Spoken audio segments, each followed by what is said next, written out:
샬롬, 사랑하는 성도 여러분, 그간 평안하셨는지요? 김민재 목사입니다.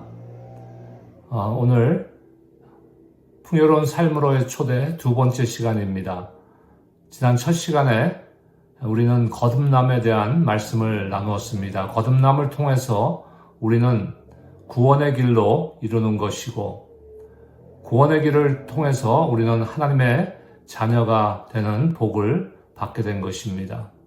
그런데 거듭남에 있어서 필수적인 요소가 있습니다. 다시 말해서 우리가 구원받기 위해서 필수적인 요소가 있는데 그것은 바로 회개입니다. 오늘 두 번째 시간 회개에 대한 말씀을 여러분들과 나누고자 합니다.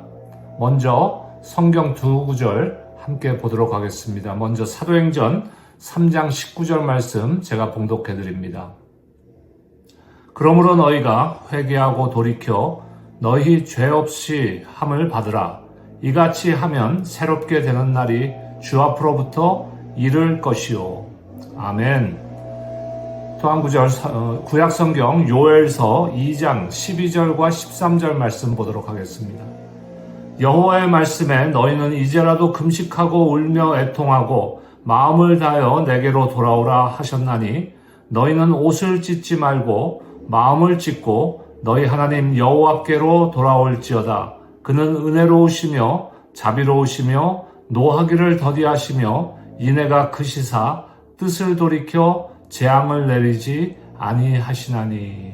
아멘. 오늘 회개에 대한 말씀인데 회개라는 것은 새로운 삶을 시작하는 문이라고 저는 그 뜻을, 의미를 갖기를 원합니다. 먼저 회개는 부정적인 단어일까요? 회개라는 단어를 들으면 보통 어떤 이미지, 어떤 생각이 드나요? 어떤 사람들은 이 단어를 부담스럽게 느끼고 어떤 사람들은 죄책감, 눈물, 자책과 같은 부정적인 감정만을 떠올립니다. 회개는 잘못을 반성하고 다시는 반복하지 않겠다는 의미로 흔히 사용되지만 성경에서 제시하는 회개는 그보다 훨씬 깊고 풍성한 의미를 갖고 있습니다. 성경은 회개를 통해 사람이 하나님과의 관계를 회복하고 새로운 삶을 시작할 수 있다고 말합니다. 회개는 단지 죄를 슬퍼하거나 반성하는 것이 아니라 하나님께로 방향을 돌이키는 실질적인 삶의 변화를 의미하는 것입니다. 오늘 우리는 이 회개의 참된 의미와 회개가 우리 삶에 왜 필요한지, 그리고 우리가 어떻게 회개하며 살아가야 하는지를 함께 살펴보려고 합니다. 제일 먼저 우리가 그렇다면 회개의 뜻에 대해서, 회개란 어떤 정의를 갖고 있으며 회개의 본질은 무엇인가를 알아야 되지 않겠습니까?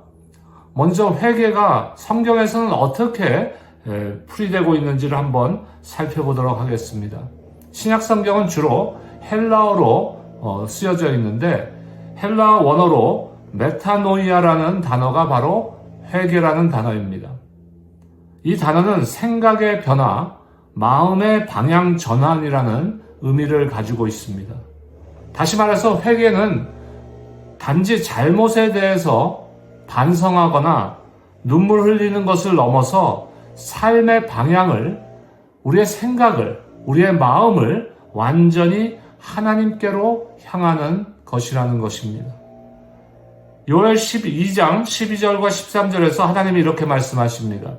여호와의 말씀에 너희는 이제라도 금식하고 애통하고 마음을 다하여 내게로 돌아오라 하셨나니 너희는 옷을 찢지 말고 마음을 찢고 너희 하나님 여호와께로 돌아올지어다. 아멘. 이 말씀은 회개의 본질에 대해서 잘 설명하고 있는데 회개의 본질이 겉모양이 아닌 마음의 변화임을 분명하게 말씀하고 계십니다. 단순히 감정적으로 후회하거나 반성하는 것이 아닙니다. 회개는 하나님을 떠났던 마음을 다시 하나님께로 돌이키는 것입니다. 그동안 중심에 나를 두고 살았던 삶에서 하나님 중심의 삶으로 변화되는 것입니다. 그렇다면 신약성경 사도행전에서는 회개를 어떻게 말씀하고 있나요? 사도행전 3장 19절은 베드로가 예루살렘에서 사람들에게 복음을 전하면서 선언한 말씀입니다. 그러므로 너희가 회개하고 돌이켜 너희 죄 없이 함을 받으라. 이같이 하면 새롭게 되는 날이 주 앞으로부터 이를 것이요. 아멘. 회개의 열매는 그러면 무엇입니까? 죄 사함이라는 것이에요. 죄 없음. 그리고 그 결과는 새로워지는 삶입니다. 그리고 하나님께서 우리를 깨끗하게 하시고 우리의 삶을 새롭게 하시는 것입니다. 그렇다면은 이제 회개의 성경적 의미, 회개의 본질이 무엇인지를 우리가 깨달았는데 왜 우리에게는 그렇다면은 회개가 필요한 것입니까? 첫 번째 이유는 우리 모두가 죄인이기 때문에 그렇습니다. 로마서 3장 23절에 보니까 모든 사람이 죄를 범하였음에 하나님의 영광에 이르지 못하더니 우리는 누구나 죄 가운데 태어났다는 것이에요. 죄는 단지 어떤 윤리적인 범죄 아니면 법을 어기는 살인, 도둑질, 거짓말 등만이 아닙니다. 그렇다면 죄는 무엇입니까? 하나님 없이 나 중심으로 살아가는 모든 삶의 태도가 바로 죄입니다. 하나님을 무시하고 내 욕심을 따르는 마음, 이것이 죄입니다. 말씀을 알고도 외면한 채 사는 습관, 이 모든 것이 바로 죄라는 것입니다. 이 죄가 우리를 하나님으로부터 분리시켰고 그 결과 우리는 죄책감, 공허, 두려움 가운데 살아가고 있습니다. 또한 죄는 회개 없이는 해결되지 못한다는 것입니다. 하나님은 거룩한 분이시기에 죄를 용납할 수 없습니다. 다시 말해서 죄와 함께 하실 수 없는 분이라는 것입니다. 하지만 동시에 하나님은 자비로우시고 인애로우시고 인자한 분이시기에 회개하는 자를 기꺼이 용서하시는 분이신 줄로 믿습니다. 요엘 2장 13절은 이렇게 말씀하십니다. 그는 은혜로우시며 자비로우시며 노하기를 더디시며 인애가 크시사 뜻을 돌이켜 재앙을 내리지 아니하시나니. 아멘. 하나님께서 기다리시는 것은 우리가 완벽한 삶, 완전한 삶을 사는 것이 아닙니다. 하나님께서 원하시는 것은 돌아서는 것입니다. 이제라도 돌아서는 것이고 마음을 찢고 돌아오는 것이고 하나님께로 방향을 바꿔 돌아가는 것입니다. 이것이 하나님의 사랑입니다. 회개하면 하나님은 무조건 용서해 주십니다. 그리고 죄의 무게를 벗겨주시고 새 출발을 할 수 있도록 도와주십니다. 그렇다면 회개의 결과는 무엇입니까? 회개하면 우리가 무엇을 얻을 수 있느냐 이거예요. 첫 번째는 죄 사함을 얻는 것입니다. 회개는 죄의 문제를 해결하는 길입니다. 사도행전 3장 19절 오늘 함께 읽었던 본문은 이것을 명확하게 말합니다. 회개하고 돌이켜 죄 없이 함을 받으라 라고 선언하고 있습니다. 하나님은 우리의 과거를 기억하지 않으십니다. 단지 조건이 있어요. 우리가 그 과거의 죄를 회개하고 돌아섰을 때 말입니다. 진심으로 우리가 회개할 때 하나님은 우리의 죄를 완전히 씻으시고 더 이상 묻지 않으시고 잊으시는 분이심을 여러분들 믿으시기 바랍니다. 이사야 1장 18절에서 하나님은 이렇게 선언하십니다. 너희 죄가 주홍 같을지라도 눈과 같이 희어질 것이요. 회개의 두 번째 결과는 무엇입니까? 바로 새로움입니다. 새롭게 되는 삶. 고린도후서 5장 17절 말씀 보겠습니다. 누구든지 그리스도 안에 있으면 새로운 피조물이라. 이전 것은 지나갔으니 보라 새 것이 되었도다. 아멘. 회개는 과거의 죄와 상처를 끝내고 새로운 삶을 시작하는 문을 여는 바로 열쇠입니다. 하나님은 우리에게 과거의 죄에 묶이지 않고 새로운 정체성과 사명으로 살아가기를 원합니다. 그렇다면 우리는 어떻게 회개할 수 있는 것입니까? 제일 먼저 우리에게 필요한 것은 자기 성찰이에요. 정직한 자기 성찰. 나 자신에 대해서 정직하게 돌아봐야 됩니다. 시편 139편 23절과 24절 말씀을 보니까 시편 기자는 이렇게 고백합니다. 하나님이여 나를 살피사 내 마음을 아시며 내 안에 무슨 악한 길이 있나 보시고 나를 영원한 길로 인도하소서. 아멘. 먼저 우리 자신의 마음을 정직하게 돌아봐야 된다는 것이에요. 내가 하나님을 잊고 살았던 시간은 언제였는가? 내가 반복적으로 짓는 죄는 또 무엇인가?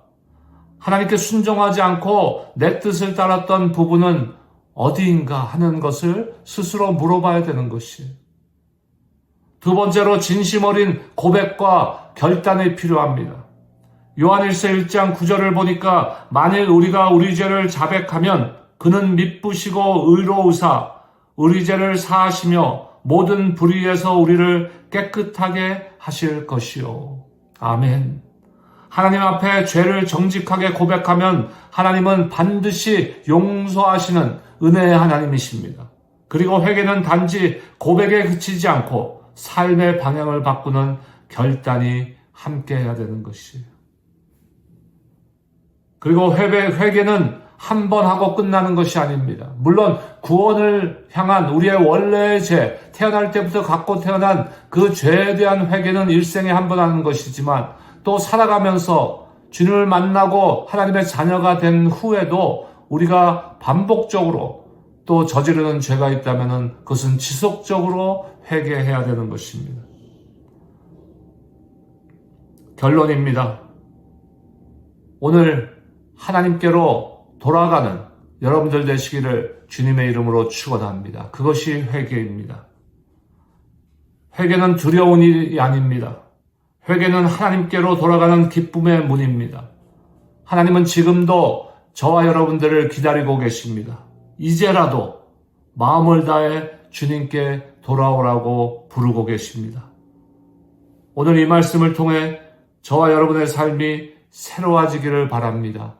이미 죄에 대한 용서를 받고 하나님의 자녀가 되었다면 자녀된 자로서 마땅히 하나님의 뜻대로 살아가지 못한 부분들을 날마다 회개하시기 바랍니다. 죄의 무게가 얼마나 큰지요. 지나간 실수와 실패, 우리 마음이 때로는 얼마나 무겁습니까? 그렇다면 지금 이 순간 하나님께로 돌아가시기 바랍니다. 사도행전 3장 19절 다시 한번 읽겠습니다. 회개하고 돌이켜 너희 죄 없이 함을 받으라. 새롭게 되는 날이 주 앞으로부터 이를 것이다. 오늘 그날이 되기를 바랍니다. 저와 여러분들 회개를 통해 새로운 삶, 새로운 출발, 새로운 관계가 시작되기를 주님의 이름으로 축원합니다. 다음 시간에 뵙겠습니다. 평안한 삶이 되시기를 축복합니다.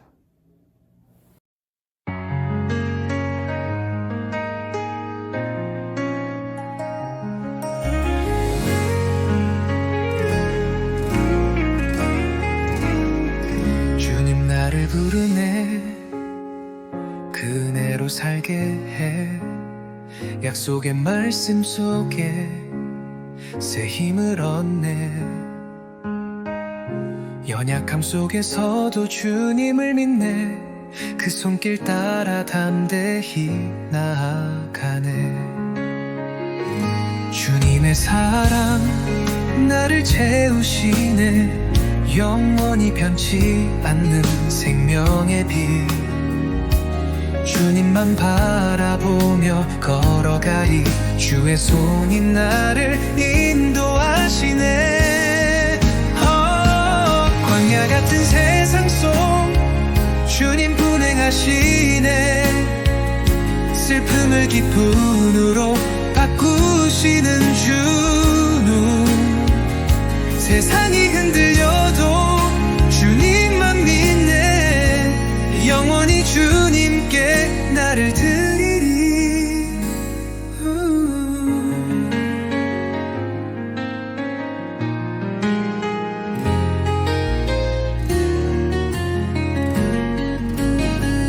주님의 내 사랑 나를 채우시네.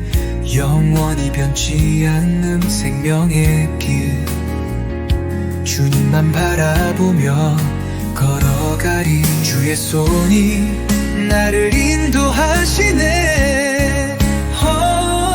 광야 같은 세상 속 주님 동행하시네. 슬픔을 기쁨으로 바꾸시는 주. 세상이 흔들려도 주님만 믿네. 영원히 주님께 나를 드리리. 주의 계획 선하시네. 모든 것을 이루시네.